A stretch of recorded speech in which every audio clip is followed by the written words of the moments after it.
સ્વામિનારાયણ હરે તારીખ આજે 29 જુલાઈ 2025 છે. રોજના અનુક્રમમાં આપણે શ્રી રામાનુજાચાર્ય કૃત વ્યાસસૂત્રનું શ્રીભાષ્ય જોઈએ છે. અથા તો બ્રહ્મ જિજ્ઞાસા પહેલું સૂત્ર જે છે તે આપણે ચાલી રહ્યું છે ને એમાં આપણે અદ્વૈતી જે છે એટલે જગતગુરુ શંકરાચાર્યના અદ્વૈત મત પ્રમાણે અથા તો બ્રહ્મ જિજ્ઞાસા એ પ્રથમ સૂત્રનો અર્થ કેવી રીતે થાય આપણે જોઈ રહ્યા છે. એમાં સત્યમ જ્ઞાનમ અનંતમ બ્રહ્મ એ શ્રુતિની હમણાં વાત કરી અને અત્યારે એ જ પ્રમાણે એ બ્રહ્મ શબ્દ અને બ્રહ્મ જે છે તે અનુભૂતિગમ્ય છે, સ્વયં પ્રકાશ છે અને એ અનુભૂતિ જે છે તે બ્રહ્મનો કોઈ વિષય નથી પણ બ્રહ્મ પોતે જ છે. અનુભૂતિ છે તે જ અનુભવ છે જે સ્વયં પ્રકાશ છે. અનુભૂતિ માટે બીજા કોઈ અનુભવની કે બીજા કોઈ વિષયની જરૂર નથી. અને ગઈકાલે આપણે જોયું કે એ બ્રહ્મ જે છે તે અનાત્મા એટલે જડ નથી પણ એ આત્મવસ્તુ જ છે અને એ સ્વયં પ્રકાશ એટલે જ કહ્યું છે એટલે જડથી દૂર એટલે જડથી પર છે. હવે આજે એક નવો મુદ્દો લઈને આવશે કે આત્મા એટલે હું એટલે જ્ઞાતાથી પર એટલે એમાં બ્રહ્મ જે છે અદ્વૈતીઓનું એ જ્ઞાન સ્વરૂપ ભલે હોય પણ એ જ્ઞાતા નથી. કેમ જ્ઞાતા નથી? કારણ કે આપણે ગઈકાલે જોયું એ પ્રમાણે કે બ્રહ્મ જ્ઞાતા ક્યારે થઈ શકે? જ્યારે એ કોઈ બીજા વિષય જે છે એને અનુલક્ષીને એને વાત કરવાની હોય. પણ અહીંયા તો કોઈ અદ્વૈતીઓ માનતા જ નથી એટલે અત્યારે એ લોકો અહીંયા પણ એવું સાબિત કરશે કે જ્ઞાતા હોવું એ ફક્ત ને ફક્ત ભ્રાંતિ છે. વાસ્તવિકતામાં હુંપણું જે છે તે એમ કહે કે જ્ઞાતા જે છે એને પ્રતિબિંબિત નહીં કરતું. બરાબર? હવે અહીંયા જે આપણે આજે ચલાવવાના છે એમાં તમે ધ્યાન દઈને શાંતિથી સાંભળજો. આજે આપણે જે આ હુંપણાની વાત કરીએ છીએ અને એની દલીલ જે અદ્વૈતીઓ કરે છે તે સમજીએ છીએ. આપણે શું સમજીએ છીએ એ ચર્ચા તમે ન કરતા. પહેલાં એને સાંભળજો શાંતિથી. પછી તમે કહો કે આ તો આવું કંઈ તેવું કંઈ. ભાઈ એ એની દલીલ છે અને એ લોકોની ફિલોસોફી છે, આપણી નથી. બરાબર? આપણે હું એટલે આત્માનો પોતાનો જ્ઞાન સ્વરૂપ સ્વભાવ એની જ્ઞાન સ્વરૂપ પોતે પોતાને ઓળખે એને કહીએ છીએ. પણ એ લોકો અહીંયા હું એટલે આ વિષયને જાણું છું હું તો વિષયને જાણવું એટલે એ જ્ઞાતા તરીકે વાત કરીને તો એ જ્ઞાતાના અભાવપણે આત્માની વાત કરે છે કે ભાઈ આત્મા જ્ઞાતા નથી પણ એને એ વિષયની ભ્રાંતિ છે કે હું એને જાણું છું. એટલે હું જ્યારે શબ્દ વપરાય છે ત્યારે એ આત્મા જ્ઞાતા થતો જ નથી એવું એ લોકો કહે છે. હવે એની દલીલ એ લોકો શું કરે છે તે શાંતિથી સાંભળો. આત્મા એ હું એટલે જ્ઞાતાથી પર. અત્રે શંકા થશે કે હું જાણું છું એવી રીતે જ્ઞાતૃતા એટલે જ્ઞાતાપણું પ્રતીતિ અનુભવ થકી સિદ્ધ છે. ભાઈ પ્રતીતિ એટલે જાણવું તો હું જ્ઞાતા થયો ને અનુભૂતિને મેં જાણી તો એ અનુભૂતિનો જ્ઞાતા હું થયો. આપણે એવી વાત કરી શકીએ. બરાબર? એનો ઉત્તર કે એમ ન કહેશો. એ લોકો કહે કે ના તમે એમ ન કહેશો કે અનુભૂતિને જાણનારો હું આત્મા પોતે છું એટલે હું જ્ઞાતા થયો. કારણ કે એ લોકો જ્ઞાતા પદનો વિરોધ કરે છે. એ લોકો જ્ઞાતા માનતા જ નથી. કેમ નહીં માનતા? એ લોકો અનુભૂતિ એ આત્મા અને આત્મા એ અનુભૂતિ એ જ ભ્રમ એવું માને છે. એટલે આત્મા જે છે તે અનુભૂતિને જોતો નથી કે અનુભૂતિ એ આત્માનો વિષય નથી એટલે આત્માનો જ્ઞાતા તરીકે અહીંયા ઉપયોગ થતો નથી. એવું કોણ કહે છે? અદ્વૈતીઓ કહે છે. જ્ઞાતા એટલે શું? જે બીજા વિષયને જાણવું તે. હવે તમે સમજો અનુભૂતિ જો આત્માથી બીજો વિષય હોય તો એને જાણપણા માટે કે એને જાણવા માટે આત્માની જ્ઞાતૃતા જોઈએ. જ્ઞાતૃતા એટલે શું? એનું જાણપણું. એનું જાણપણું એટલે શું? એ પોતે જ્ઞાતા થયો તો એ અનુભૂતિ આત્માથી અલગ થઈ. એટલે આત્મા પોતે એવું કહે કે મને અનુભૂતિ થઈ, આ અનુભૂતિ થઈ તો એ અનુભૂતિ ત્યાં વિષય થઈ ગયો અને પેલો આત્મા જ્ઞાતા થઈ ગયો. તો એ લોકો કહે કે ના એવું નથી. શું કહે છે એ લોકો? એવું નથી. બરાબર? શું કહે છે? એ પ્રતીતિ થકી સિદ્ધ થતી નથી પણ ભ્રાંતિ થકી સિદ્ધ છે. એટલે જે અનુભૂતિની પ્રતીતિ થઈ એના થકી આ સિદ્ધ નહીં થતું કે હું જ્ઞાતા છું. તો કેનાથી થાય છે? ભ્રાંતિ થકી થાય છે. હવે એ લોકો એ સમજાવશે કેવી રીતે. સુક્તિ એટલે છીપના કડકામાં રજતતા એટલે શું? રૂપાપણાની માફક એ ભ્રાંતિથી ઉત્પન્ન થયેલ છે. દરિયા કિનારે કોઈ બેઠો હોય અને દરિયા કિનારે બેઠો હોય અને પાણીના જે પાણી ઉપર જે સૂર્યનારાયણના કિરણો પડે અને પછી એમ એ પાણીની અંદર કિરણ પડે ને પછી એ જે સમુદ્રમાં કિરણો જોતો હોય ને પછી ત્યાંથી એની નજર ફરતી આમ પેલી બાજુ રેતી તરફ જાય અને એ રેતીની અંદર શું હોય? તો છીપલું હોય. હવે પેલા દરિયા કિનારાનો જે સૂર્યપ્રકાશ હોય તે અને પેલાની દ્રષ્ટિને કારણે શું થાય કે પેલું છીપલું જે છે તે એને દૂરથી પેલા ચમકતા સૂર્યનારાયણના કિરણોને કારણે કેવું દેખાય? ચાંદી દેખાય, રૂપું દેખાય. પણ વાસ્તવિકતામાં એ ચાંદી નથી. વાસ્તવિકતામાં એની ભ્રાંતિ છે કે ભાઈ એને એ ચાંદી દેખાય કે રૂપું દેખાયું. એ ત્યાં જશે એટલે એની ભ્રાંતિ દૂર થઈ જશે, એટલે એને ખબર પડશે કે ના આ તો છીપલું છે. એટલે શું કહે છે? જે જ્ઞાતાપણું જે છે તે પ્રતિથી થકી એટલે પેલી અનુભૂતિ થઈ એનાથી સિદ્ધ નહીં થતું, પણ ભ્રાંતિથી એવું તમે સિદ્ધ થઈ શકે છે કે ભાઈ એ અનુભૂતિ આ પ્રમાણે ભ્રાંતિરૂપી છે એમ. એટલે ભ્રાંતિથી એવું સિદ્ધ થાય કે એનું જ્ઞાતૃત્વ છે. સાંભળો, પણ ભ્રાંતિ થકી સિદ્ધ છે. સુક્તિ એટલે છીપના કડકામાં, રજત એટલે રૂપાપણાની માફક એ ભ્રાંતિથી ઉત્પન્ન થયેલ છે. કારણ કે અનુભૂતિમાં પોતે પોતાના કરતા હોવાનું ઘટે નહીં. અનુભૂતિ થઈ છે તેમાં પોતે પોતાનો કરતા નહીં થતો, બરાબર? એટલે શું? એ પોતે એવું નહીં કહેતો કે ભાઈ મને આ પ્રકારે આવી અનુભૂતિ એટલે કરતા, પણ એટલે એ પોતે એને ક્રિએટ નહીં કરતો. કરતા એટલે શું? કોઈ ક્રિયા જાતે કરવી. સમજો, હવે અનુભૂતિ જે છે તે એણે નહીં ઘટાવી, એ ઘટી ગઈ છે. સમજો જે કહેવા માગે છે તે. એટલે અનુભૂતિનો કરતા પેલો જીવ પોતે, કે જે અહીંયા જીવ કયો છે કે આત્મા જે કયો છે તે નથી. એટલે શું કહે તે સાંભળો, શાંતિથી સાંભળજો. કારણ કે અનુભૂતિમાં પોતે પોતાનો કરતા હોવાનું ઘટે નહીં. માટે હું મનુષ્ય છું એ પ્રતીતિમાં જેમ આત્માથી તદ્દન બહાર એવા મનુષ્યત્વાદી વિશિષ્ટ પિંડમાં આત્માભિમાન એટલે ભ્રાંતિ થકી થાય છે, તેમ અત્રે હું જાણું છું એ પ્રતીતિ સ્થળે સંહિતમાં પણ જ્ઞાતૃત્વનો અધ્યાસ ભ્રાંતિ થકી થાય છે. સમજ પડી? દાખલા તરીકે આપણે જ્યારે એમ કહીએ છીએ કે હું મનુષ્ય છું, તો હું મનુષ્ય છું, તો હું શબ્દ તો એકચ્યુઅલી આત્મા માટે લાગે છે. તો મનુષ્ય જે શરીર જે છે આપણે એના માટે, અનાત્મા માટે આ હું શબ્દ લગાવ્યો, તો એ આપણે ભ્રાંતિ થકી એવું કહીએ છીએ ને કે હું મનુષ્ય છું. વાસ્તવિકતામાં તો હું મનુષ્ય નથી, હું તો આત્મા છે. મનુષ્યપણું હોવું કે સ્ત્રી હોવું કે પુરુષ હોવું, આ બધા જે લક્ષણ જે છે એ તો શરીરના છે ને, એટલે અનાત્માના છે. પણ પેલું ભ્રાંતિ થકી આપણે આપણી જાતને હું આત્મા છું એની જગ્યા પર હું મનુષ્ય છું એવી વાત કરીએ છીએ. તો એ ભ્રાંતિ થકી આપણે એવી પ્રતીતિ થઈ છે. શું થઈ છે? કે હું મનુષ્ય છું. પણ વસ્તુતા આપણે શું? મનુષ્ય નથી, આત્મા છે. એટલે જ્યારે આપણે ખબર પડે કે હું મનુષ્ય નથી પણ હું તો આત્મા છું, ત્યારે પેલી ભ્રાંતિ આપણી દૂર થઈ જાય. એટલે એકચ્યુઅલી હું મનુષ્ય છું એવું આપણે જે બોલીએ છીએ એ ભ્રાંતિ થકી બોલીએ છીએ. આગળ હું શબ્દ લગાવીએ છીએ તે હું શબ્દ વાસ્તવિકતામાં કોને લાગે? આત્માને જ લાગે. પણ અહીંયા આપણે અનાત્માને એટલે શરીરને લગાવીએ છીએ કે હું મનુષ્ય છું. એટલે મનુષ્યત્વાદી જે કોઈ પણ આવા પ્રકારના દોષો જે રહેલા છે, કે દોષો તો નહીં કહે પણ આત્માથી જુદા જે કોઈ તત્વો રહ્યા છે, એટલે જે કોઈ વસ્તુ જે છે એને વિશે આપણે હું પણ જે કંઈ કહીએ છીએ તે ભ્રાંતિથી કહીએ છીએ. આપણે હકીકતમાં એને ને આપણે કોઈ લાગતું ઓળખતું નથી, કનેક્ટિવિટી કોઈ નથી, એનો આપણી જોડે કોઈ સંબંધ નથી. સંબંધ કોને કહેવાય? કે જે કાયમ માટે રહે, પરમેનન્ટ રહે. હવે હું મનુષ્ય છું, તમે તો આપણે કંઈ જેનો આપણો જન્મ થયો એ પહેલાં આપણે કાં મનુષ્ય હતા કે કોણ હતા આપણે કાં ખબર છે? અને મૃત્યુ થશે પછી આપણે મનુષ્ય રહીશું કે નહીં રહીશું એ બધી શંકાને પાત્ર છે આ બધી વાત. એટલે હું મનુષ્ય છું આપણે એવું જે કહીએ છીએ એ અનાત્માને વિશે આત્માનો ભાવ લાવીએ છીએ. આઈડિયા આવે છે? વસ્તુતા એ હું શબ્દ જે છે તે કોને લાગે છે? આત્માને લાગે છે.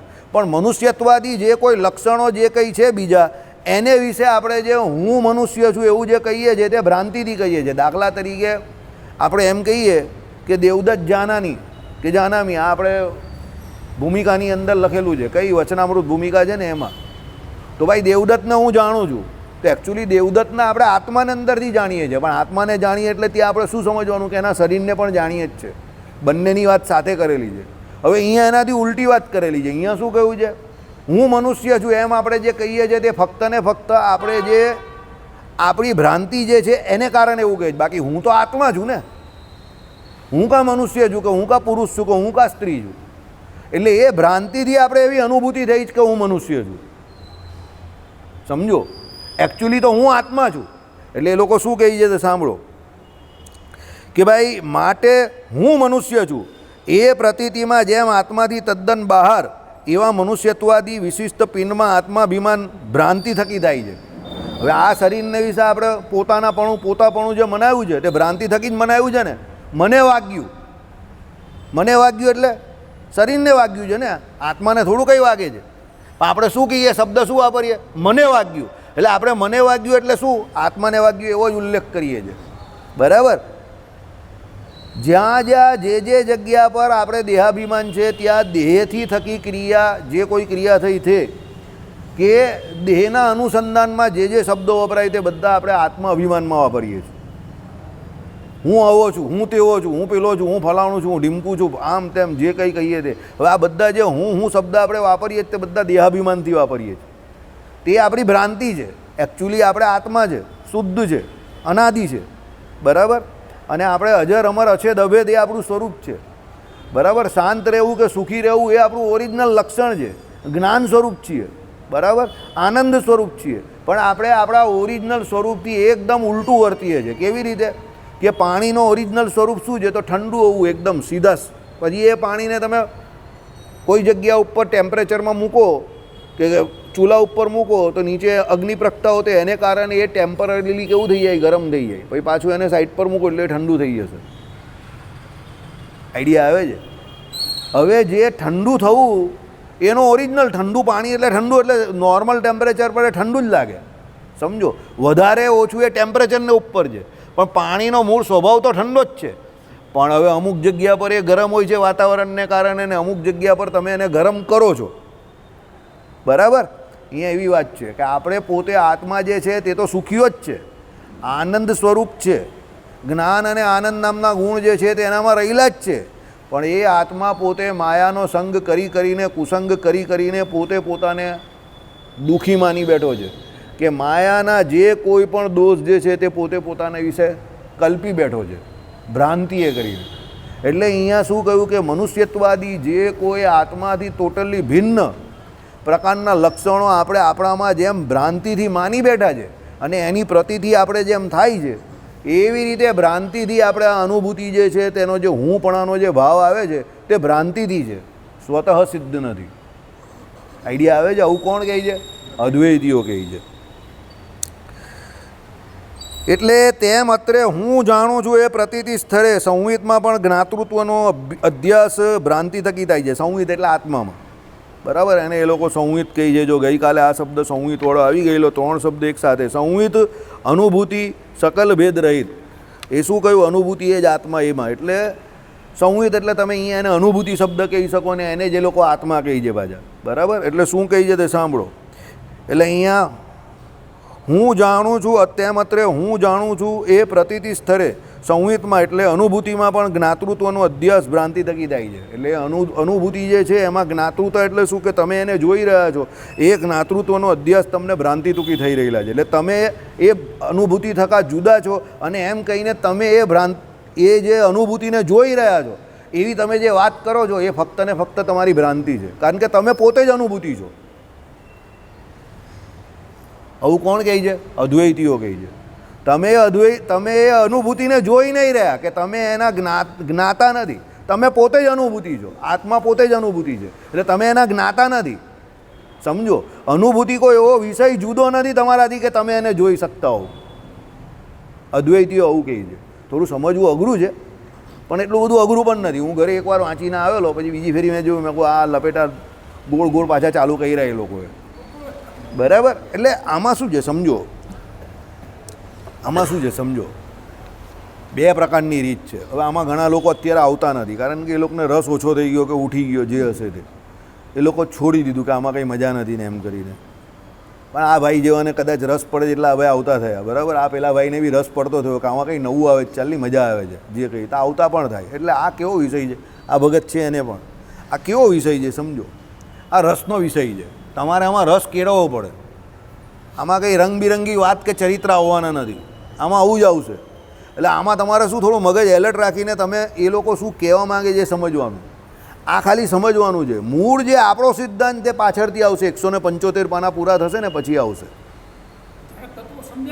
હા, પછી જ્યારે આપણું આવશે ને ત્યારે તમને પૂર્ણતાનો ભાવ આવશે કે આ બધું જે કંઈ સાંભળ્યું તે તમને ત્યારે યાદ આવશે કે ના પેલો આવું કહેતો હતો, જો એના કરતાં આ બરાબર છે, પેલો આવું કહેતો હોય તેના કરતાં બરાબર છે. એટલે અત્યારે તમને જે અપૂર્ણપણું કે અતૃપ્તપણું જે લાગે છે ને તે અદ્વૈતમાં જ ચાલે છે એટલે લાગે છે, પણ એ જરૂરી છે.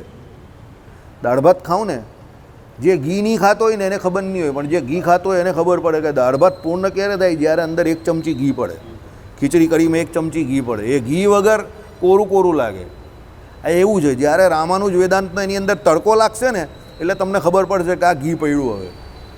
હવે હજુ પડ્યું નથી ને તમને અત્યારે બધું એવું લાગશે કે આ બધું કાં જઈ રહેલું છે.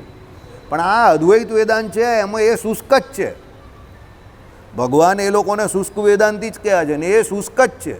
એટલે એ પણ આપણે જાણવા મળે છે નવું, સમજો, શબ્દો પણ જાણવા મળે છે, કેટલું બધું આમાં જાણવાનું બહુ છે.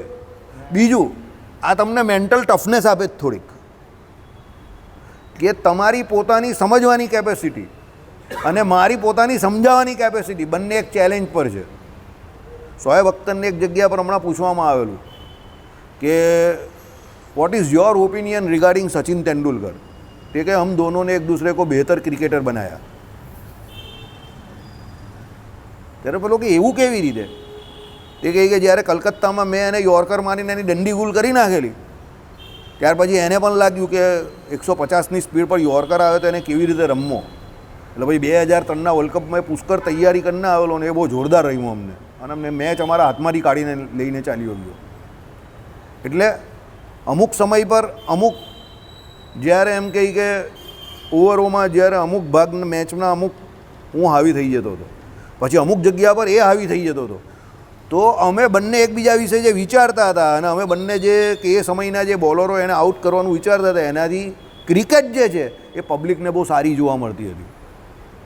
એટલે અમે લોકો બહુ સારી ક્રિકેટ રહીમાં એમ અમે બધા એકબીજાને બેટર બનાવ્યા. એટલે અદ્વૈતને સમજીને એ ખરું છે ખોટું છે એ અલગ મેટર છે. હવે એ ભગવાન કે એ પ્રમાણે એ લોકો તો શુષ્ક જ છે, એમાં તમને કંઈ રસ પડવાનો નથી. અને એ સાચું તો છે જ નહીં આ બધું, કારણ કે એ લોકો બધી અનુભૂતિની વાત કરે ને બધી ગોળ ગોળ વાત કરે છે, સમજો. પણ એનાથી આપણી માનસિક એટલે સંતુલન એટલે આપણી મેન્ટલ ટફનેસ જે છે ને એ વધે છે. દુનિયામાં કોઈ પણ પ્રોબ્લેમ હોય કે કોઈ પણ વ્યક્તિ હોય કે કોઈ પણ વસ્તુ હોય એ અઘરા હોય ને તેને છોડીને ભાગીને જવાથી કોઈ ફાયદો નથી. એ તમને ભગવાને વધારે મજબૂત બનાવવા માટે એ વ્યક્તિને મૂકેલો છે કે એ વસ્તુને મૂકેલી છે. તો એને સમજવાનો પ્રયત્ન કરો. શું થશે સમજો. પેલા જોડે તમારા સંબંધ સુધરશે કે બગડશે કે તમારું કામ એ કરશે કે ન કરશે આખી અલગ મેટર છે. પણ એ જ્યાં સુધી તમારા જીવનમાં રહેશે ને તમને એલર્ટ રાખશે ને એ તમારા જીવનને વધારે ઉત્કૃષ્ટ બનાવવાની તમને પ્રેરણા આપશે. કારણ કે ટફ માણસ છે, તમારા રૂટિનમાં જીવનમાં જે બીજા માણસો છે એના જેવો નથી એ. એટલે એ તમને એના વિશે કંઈક એક્સ્ટ્રા વિચારવા માટે મજબૂર કરે છે. એટલે તમારા મગજની શક્તિનો વધારે ઉપયોગ કરાવે છે, સમજો. અદ્વૈત વેદાંતને હું આ રીતે લેવું છું કે આપણા બધાના મગજની શક્તિનો વધારે ઉપયોગ કરાવડાવે છે. યાદ રાખજો, સાચાને સમજવામાં એટલું મગજ નહીં વપરાતું, પણ જે ભ્રાંતિથી ઉત્પન્ન થયેલું છે કે જે ખોટું છે એને સમજવામાં વધારે સમય લાગે.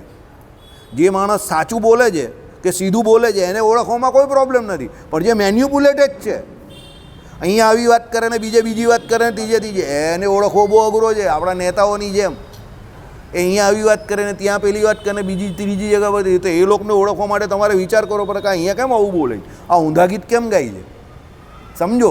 અદ્વૈત વેદાંત આવું છે, તમને મેન્ટલ ટફનેસ આપે છે, બરાબર.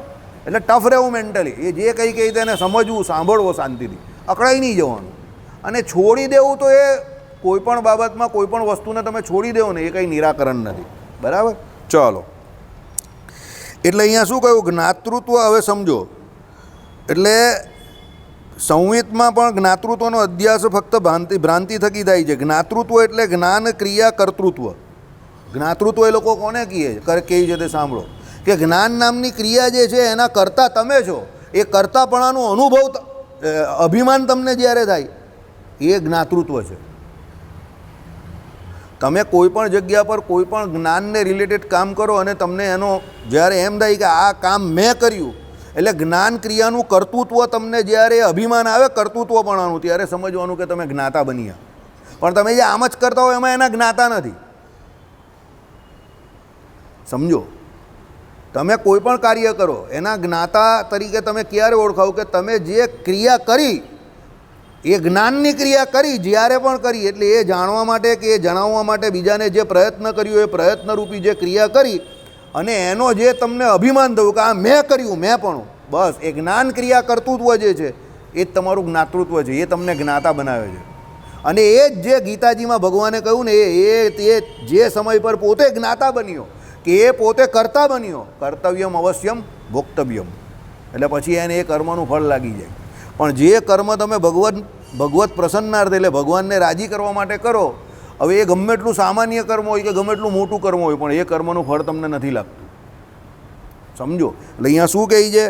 જ્ઞાતૃત્વ એટલે જ્ઞાન ક્રિયા કર્તૃત્વ. તમે જે કર્મ કરો છો કે જે ક્રિયા કરો છો એ કર્તૃત્વનું અભિમાન તમને છે, એ જ્ઞાતૃત્વ છે.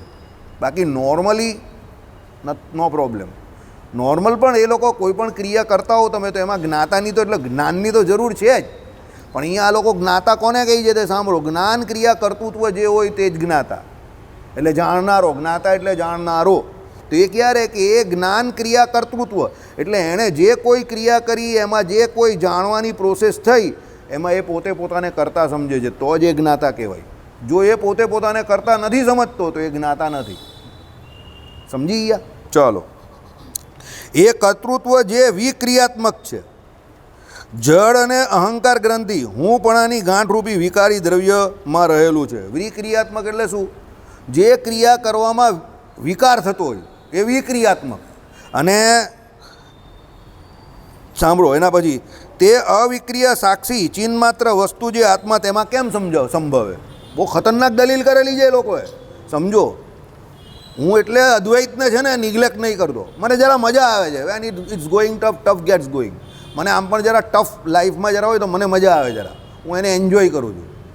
મને પેલું એવું નહીં કે બધું મોસાળે જમણવારને મા પીરસનારને એવું બધું મળી જાય, કારણ કે એવું મળવાનું નથી. એ મને તો મળવાનું જ નથી, મને ખબર છે. એટલે મારે તો ટફમાં જ જીવવાનું છે અને હું એના માટે રેડી છું, કાયમ માટે મરવા સુધી રેડી છું કે હું મરીશ ત્યાં સુધી મારે એવી રીતે ટફ જ રહેવાનું છે. એ ઢીલા પોચા આપણું કામ નથી. બહુ સરસ કહે છે એ લોકો. શું કહે છે સાંભળો, કે જ્યારે પહેલાં સાંભળો, પહેલું વાક્ય સાંભળો. જળ અને અહંકાર ગ્રંથિ એટલે હુંપણાની ગાંઠરૂપી વિકારી દ્રવ્યમાં રહેલું છે એ કર્તૃત્વ જે છે તે વિક્રિયાત્મક છે. સમજો, કોઈ પણ જળ વસ્તુ હોય કે કોઈ પણ એમ કહે કે શું કહેવાય, જળ અને અહંકાર ગ્રંથિ એટલે હુંપણાની ગાંઠરૂપી એ વિકારી દ્રવ્યમાં રહેલું છે. જે વસ્તુમાં વિકાર થાય છે એમાં એ વિક્રિય, જે આમાં કહ્યું વિક્રિયાત્મકપણું, તે શક્ય છે. બરાબર. પણ જે વસ્તુમાં વિકાર નથી એ કોઈ દિવસ વિક્રિયાત્મકપણું એમાં હોય નહીં. તો આત્મામાં એમ કહે કે વિકાર નથી. આત્મા તો ક્રિયાત્મક જ હોય, વિક્રિયામાં થતી નથી, કારણ કે આત્મા તો વિકારે રહી જ છે, ભેદે રહી જ છે. એટલે એ લોકો શું કહે છે તે સાંભળો. તે અવિક્રિય સાક્ષી ચિન્માત્ર વસ્તુ જે આત્મા તેમાં કેમ સંભવે? એટલે એ લોકો શું કહે છે? આત્મામાં જ્ઞાતાપણું સંભવે જ નહીં. એને એવું સાબિત કરી દીધું. કારણ કે જ્ઞાતાપણું સંભવવું તે તો જળ વસ્તુનું લક્ષણ છે, વિકારી વ્યક્તિનું લક્ષણ છે કે આ મેં કર્યું એમ. એટલે ઇનડાયરેક્ટલી અહીંયા શું કહે તે સમજો. આપણે સમજીએ તે સમજો. આપણે જે એમ કહીએ ને કે કોઈ પણ આપણે કામ કરીએ ને એનો અહંકાર જે આપણે થાય છે કે આ મેં કર્યું, તો એ મેં કર્યું તે તો વિકાર જ છે ને આપણો. એને આ લોકો એવી રીતે જ લઈ છે કે ભાઈ તમે જે કર્યું અને એ ક્રિયાના તમે જે કરતા બન્યા એ તમારો વિકાર છે. હવે એ આત્મામાં સંભવે નહીં, કારણ કે આત્મા તો કેવો છે? ચિન્માત્ર છે, શુદ્ધ છે, નિર્વિકાર છે.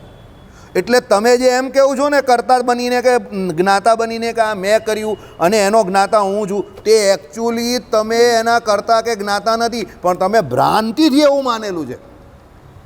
એ તમારી અનુભૂતિ નથી, એ તમારી ભ્રાંતિ છે. મજા આવી ગઈ ને? આપણે એને દેહાત્મક બુદ્ધિ કહીએ છીએ. સમજો, એ પણ એને એવું જ કહે છે, પણ એ આમ કહે છે. હા, એ આમ કહે છે. મેં તમને શું કહું, આમાં મજા આવે એવું છે. આમાં શું છે? રસપ્રદ છે એવું પણ નથી કે હાવ નિરસ છે, પણ એના ટોપિક છે ને પૂંછડીમાંથી પકડવા પડે તમારે. હું બપોરે છે ને પેલી પીડીએફમાંથી જોતો હતો. હું કહું આ ક્રિયાત્મક ને વિક્રિય, પછી તરતમાં એ લાઈફ જેવું. મેં કહું આપણે જેને વિકાર કહીએ તેણે અવિક્રિય કહ્યું છે. સમજો.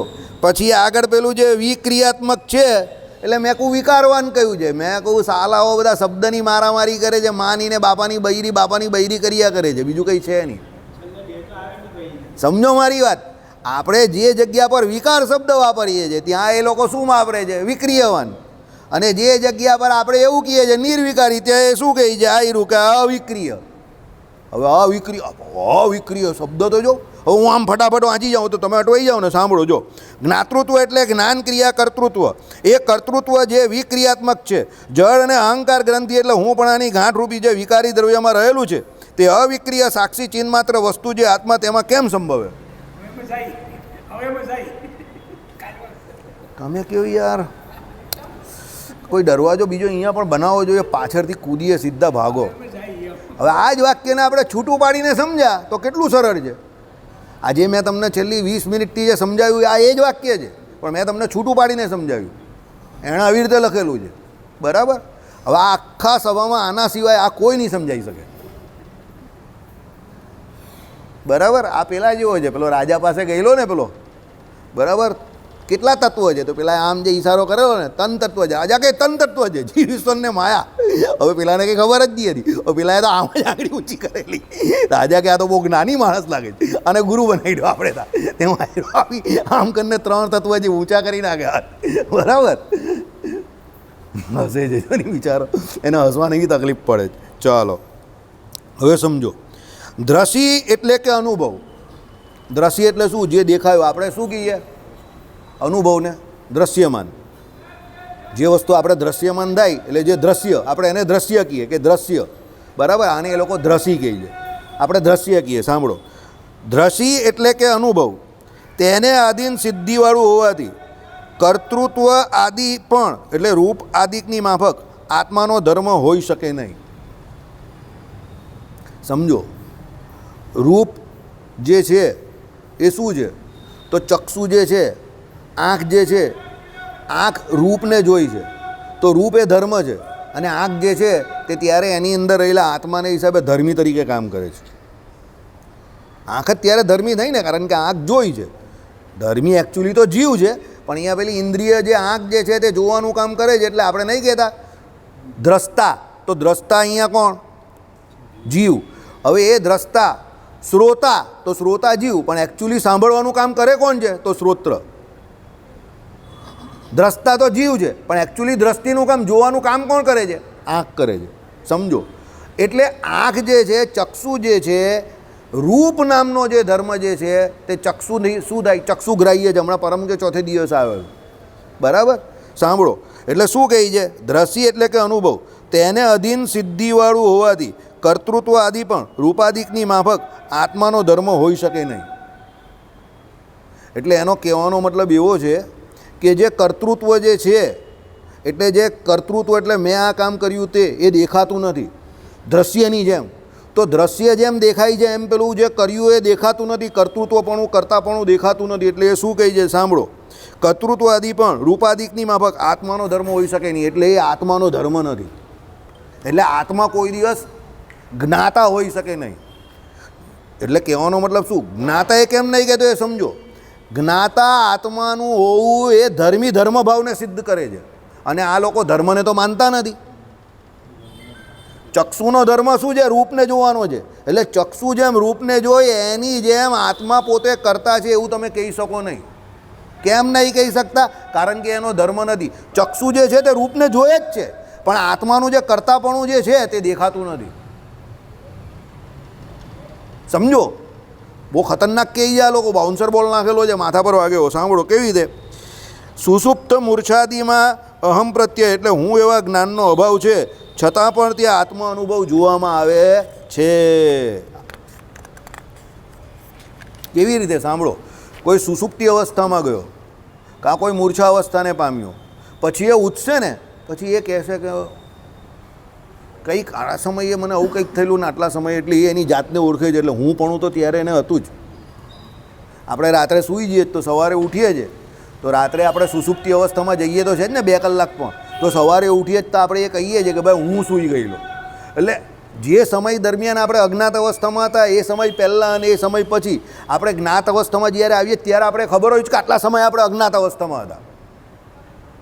આઈડિયા આવે છે? હવે એ જે સમય દરમિયાન આપણે અજ્ઞાત અવસ્થામાં હતા એવું આપણે જ્ઞાત અવસ્થામાં જે જાણીએ છીએ, સમજો, એ વસ્તુ શું બતાવે છે? કે આત્મા જે છે તે તો ત્યાં છે જ. એટલે સુષુપ્તિ અને મૂર્છા અવસ્થામાં પણ આત્માનો અનુભવ તો હોય જ છે. એનું કામ ભલે નથી ચાલતું. સમજો, દાખલા તરીકે રાત્રે કોઈ 8 કલાક 10 કલાક દુકાન બંધ રાખી, તેની દુકાન બંધ થોડી કહેવાય છે. રાત્રે તો બંધ જ હોય, સવારે ચાલુ થઈ જાય છે. તેમ આત્માની દુકાન રાત્રે શું થઈ જાય છે? કામકાજ એનું બંધ થઈ જાય. પણ આત્મા અંદરથી ચાલ્યો નહીં તો સવારે કામ ચાલુ થઈ જશે. એટલે એ આત્માને ખબર જ છે કે કાલે કામ ચાલુ કરવાનું છે. રાત્રે હું 10 વાગ્યા સુધી તો જાગતો હતો, એટલે એનો મતલબ જાગતો હતો એ કોણ હતો? હું જ હતો. અને સવારે ઉઠ્યો તો હું ઉઠ્યો ત્યારે 4 વાગેલા હતા. એટલે એ વચ્ચેનો 10 થી 4નો સમય એને ખબર નથી કે એણે શું કર્યું, એ સૂઈ ગયો ત્યારે. પણ એને એ ખબર છે કે એ સમય પર જે સુનારો હતો તે કોણ હતો? કે કોઈ કામ નહીં કરતો હતો, એ હું જ હતો. એમ આઈડિયા આવે છે? ચલો, એથી સિદ્ધ થાય છે કે આત્મા અહમ પ્રત્યય એટલે હું બુદ્ધિનો વિષય નથી. એટલે આત્મા હું બુદ્ધિનો વિષય નથી. એ લોકો આવું કહે છે. કેમ? જો અહીંયા હું પણાની વાત કરીએ, જો આ અદ્વૈતનો સિદ્ધાંત છે, આપણો સિદ્ધાંત નથી. આપણે આત્માને અમર્થ માનીએ છીએ, આ અદ્વૈતીઓ કહે છે. પાછો તમને રિપીટ કરું છું, આ આપણો સિદ્ધાંત નથી. આપણે આત્મા જે છે, હું પણ જે છે તે આત્મા પોતે જ છે એવું માનીએ છીએ. અહમ પ્રત્યય જ્યાં લાગે છે ત્યાં અહમ હું જ માનું છું. એટલે હું માનું છું, હું જે કહેતા આત્મા, એ આપણે આત્માની અનુભૂતિને માનીએ જ છીએ. પણ એ લોકો નથી માનતા. કારણ કે એ લોકો કેમ નહીં માનતા? કે હું લાગે ત્યાં સામે કોઈ વિષય થાય તો એનો જ્ઞાતા થાય, એટલે હું પ્રત્યય નહીં લગાવતા. સમય એવો થઈ જાય. શ્રીપતિમ શ્રીધરમ સર્વદેવેશ્વરમ ભક્તિ ધર્માત્મજમ વાસુદેવ